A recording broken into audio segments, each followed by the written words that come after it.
Nobody told Ryan that his $52,000 salary was going to pay him $38,400. He found out on his first day of work when he looked at his pay stub, and the number at the bottom was $13,600 lower than the number at the top. He had 16 years of formal education behind him. He had a business degree from a legitimate university. He had been told he was prepared for professional life. He was looking at a document he did not understand, produced by a system he had never been taught how to navigate, and he did not ask anyone because he did not want to appear as though he had missed something he was supposed to know. He filed the pay stub. He moved on. For the next 3 years, he carried a credit card balance he did not know how to evaluate, contributed the minimum to his employer's retirement plan without knowing his employer was offering to double every dollar he put in up to a certain threshold, and operated without any financial buffer because the concept of a deliberate emergency fund had never been explained to him in any classroom in any of the 16 years of school he had just completed. 16 years. Not one lesson on any of this. Ryan is not unusual. He is exactly what the education system produces in terms of financial readiness, and the cost of those 16 years of omission is not abstract. It is specific, and it is calculable. This video covers the 7 things school never teaches about money, with the exact dollar figure each one costs attached to every single gap.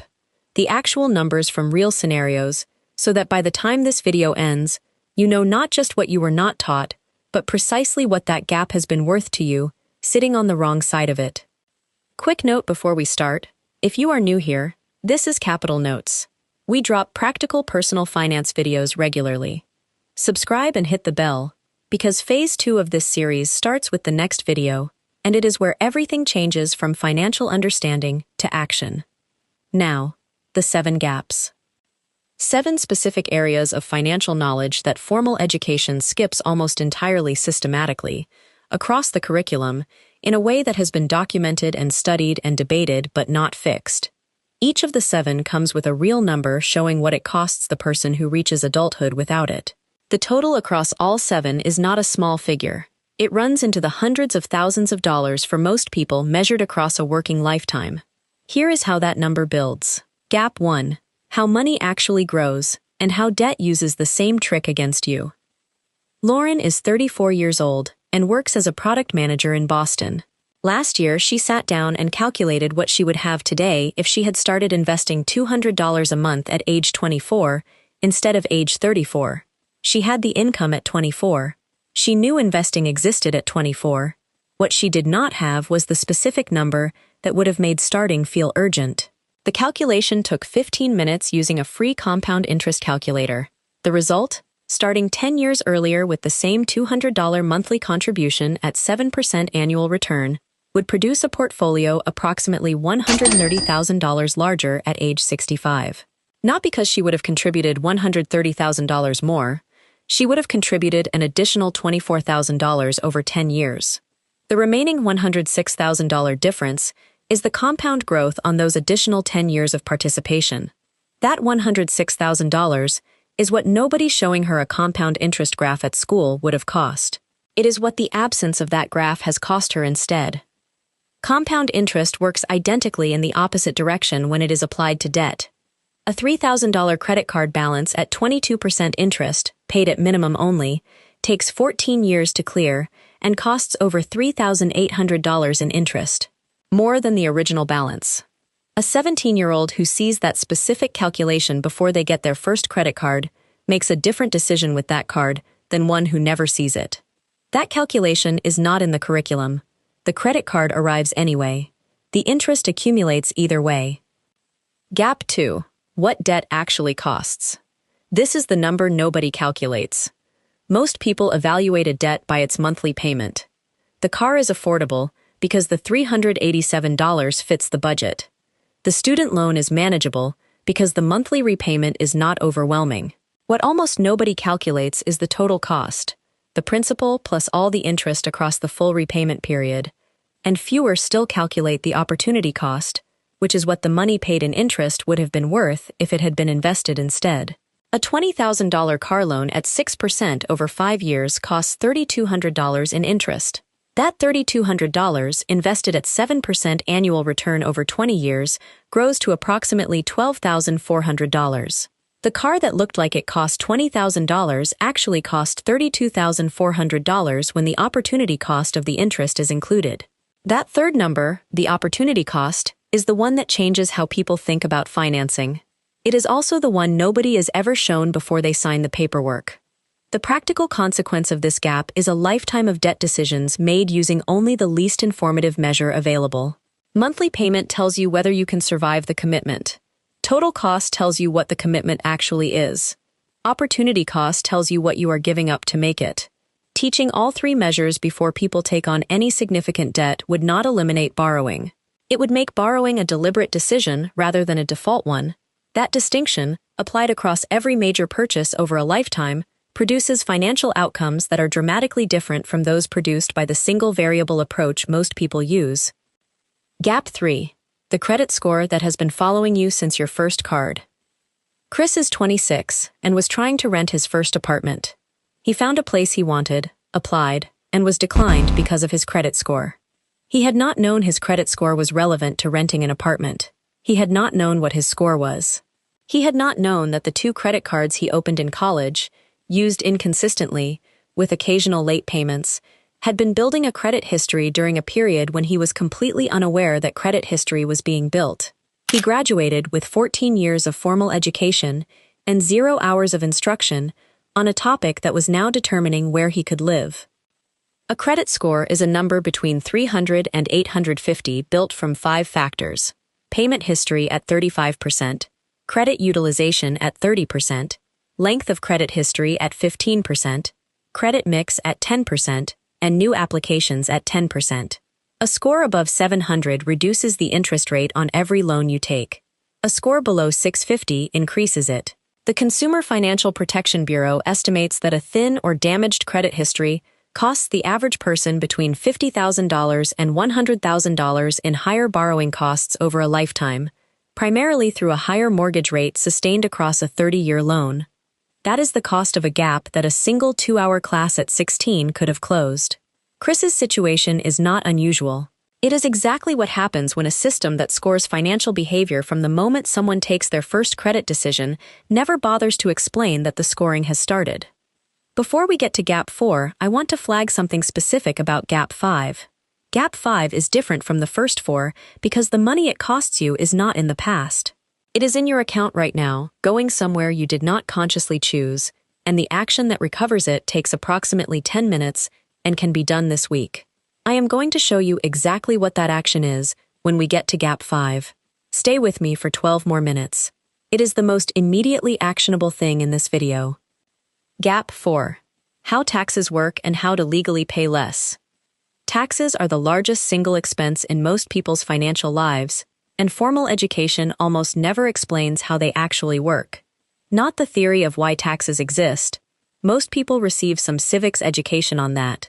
But the mechanics, how marginal tax brackets work so that a salary increase does not mean every dollar gets taxed at the new higher rate, what a tax deduction does to your taxable income versus what a tax credit does to your tax bill, how contributing to a 401k or a traditional IRA reduces your taxable income in the current year, how a health savings account lets you pay certain medical expenses with money the government has not taxed.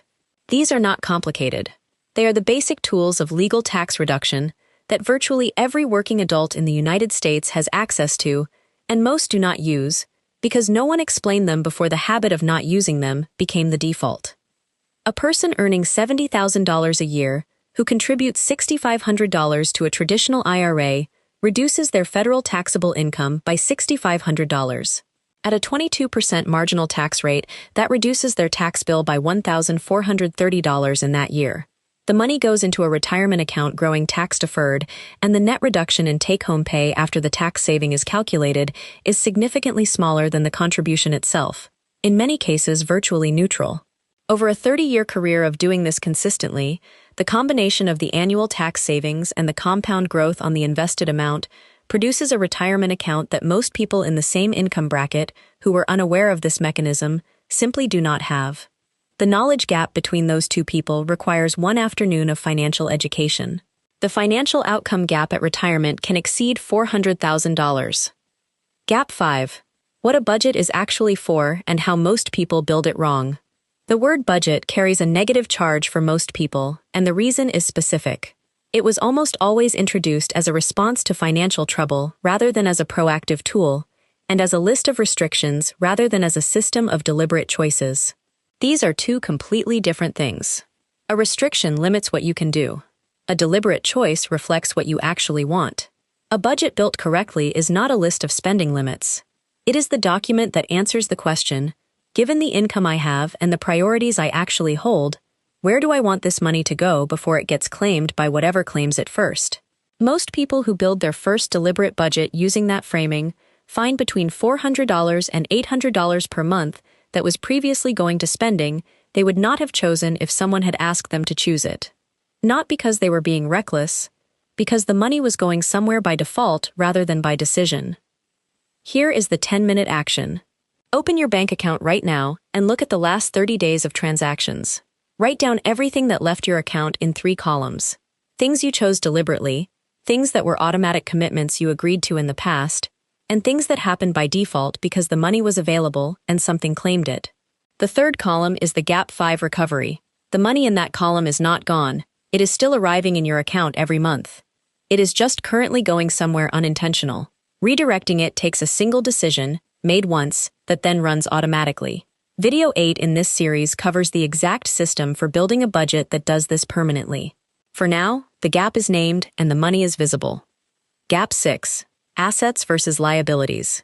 This is the classification that changes every major purchase. An asset puts money into your pocket over time, or grows in value. A liability takes money out of your pocket over time and declines in value. The distinction sounds simple. It breaks down consistently in the financial decisions that cost people the most money, because the items in question feel like assets. They are expensive, they are associated with success. The culture around them treats them as markers of having arrived financially. The clearest example is the car. For the overwhelming majority of people in the overwhelming majority of circumstances, a car is a liability. It loses approximately 20% of its value the moment it leaves the dealership. It costs money every month in fuel, insurance, and maintenance. It produces no income. The fact that it is expensive and visible does not change its financial classification. Treating a depreciating liability as though it is worth financing heavily and upgrading frequently is one of the most common ways people with decent incomes still struggle to build any real net worth after 10 years of working. The practical use of this distinction is not to stop buying things that are technically liabilities. Everyone needs a car. The use is to know which category every significant purchase belongs to before making the decision, and to make the decision with that classification clearly in view. A car is a liability. Buy the one that minimizes the liability, rather than the one that maximizes the impression. A home can be an asset or a liability depending on its cost relative to equivalent rent, its appreciation rate, and your specific timeline. Calculate which one it is in your situation, before assuming it is automatically the former, because the culture says homeownership is always the right choice. An investment account is an asset. Directing money toward things in the left column and making deliberate decisions about things in the right column is one of the most concrete descriptions of what wealth building actually means in practice. Gap 7. How to think about risk, without avoiding it or taking too much. Most people who were not taught financial literacy basics develop one of two relationships with financial risk, and both of them produce poor outcomes. The first is avoidance. Money stays in a savings account because anything involving markets feels dangerous, and the visible stability of a number that does not move is worth more than the return that moving it would produce. The second is uninformed risk-taking. Money goes into whatever sounds exciting or was recommended at a social gathering, without any framework for evaluating whether the risk makes sense given the person's timeline and financial situation. Avoidance looks safe. Over 20 years, a savings account earning 1% in a 3% inflation environment loses purchasing power every single year at a rate that compounds negatively. The person who kept $50,000 in a savings account for 20 years instead of in a broad market index fund has not kept their money safe. They have paid approximately $200,000 in foregone growth for the feeling of safety. That is what avoidance costs. It is not zero. Understanding risk practically requires three things. First, higher potential returns always come with higher potential losses. Any investment that claims to offer high returns with no risk is either lying or depending on your not understanding this relationship. Second, time changes everything about risk. A broad market index fund that could lose 30% of its value in a bad year is among the lowest risk investments available over a 30-year horizon because no 30-year period in the history of a major market index has produced a negative return. Third, diversification reduces risk without proportionally reducing return. A broad index fund holds hundreds or thousands of positions simultaneously, which means the failure of any single company inside it produces almost no impact on the overall portfolio. These three ideas, understood before someone makes their first investment decision, produce better outcomes than any amount of enthusiasm or research applied to a portfolio built without them. There is a classroom in every school in every country that could be used for this. The room exists. The students are in it 5 days a week. The teachers, with one additional training module, could teach it. What does not exist is the decision, made at the level of educational policy, that the 7 things covered in this video are important enough to put on the curriculum before people enter an economy that requires them. That decision has not been made, despite decades of research showing the cost of the gap, despite advocacy from economists, financial educators, and the graduates themselves who discovered the 7 gaps the hard way in their 20s, their 30s, their 40s. The room sits empty of this content every single year. The graduates leave it and walk into the first of many financial decisions they were never equipped to make. This channel exists because that room is empty. Not as a replacement for the systemic change that is both necessary and overdue. As the thing that exists right now, available to anyone, that delivers what that room should have delivered years ago. Phase 2 of this channel is the curriculum. 7 gaps, 7 full videos, each one covering its topic with the depth and practical application that a single mention in a personal finance elective at 17 was never going to provide. Phase 2 starts with the next video, and it shifts from understanding why to knowing exactly what to do. In the next video, I am going to show you the single financial move that most people in their first decade of adult financial life have never made. Not because it is difficult, but because nobody pointed to it and said, this one specific thing stops a bad month from becoming a bad year. If you have never experienced a financial emergency that cost you only what the emergency itself cost, Video 7 shows you exactly how to set that up. Don't miss the next video, subscribe, hit the bell, and I will see you there.